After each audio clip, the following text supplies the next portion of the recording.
अस्सलाम वालेकुम। मेरा नाम अदनान रज़ा ख़ान है। और भाई खाना जो है वो ज़िंदगी का लाज़मी जुज़ है।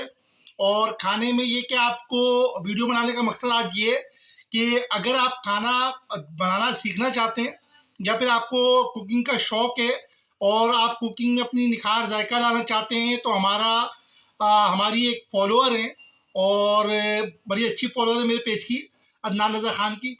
उनका चैनल है सना किचन के नाम से। तो आप उस पे जो है कुकिंग की जो है डिफरेंट चीज़ें आप सीख सकते हैं, चाहे वो स्वीट डिश हो, चाहे वो पाकिस्तानी खाना हो, चाहे इटालियन डिश हो, चाहे चाइनीज़ डिश हो।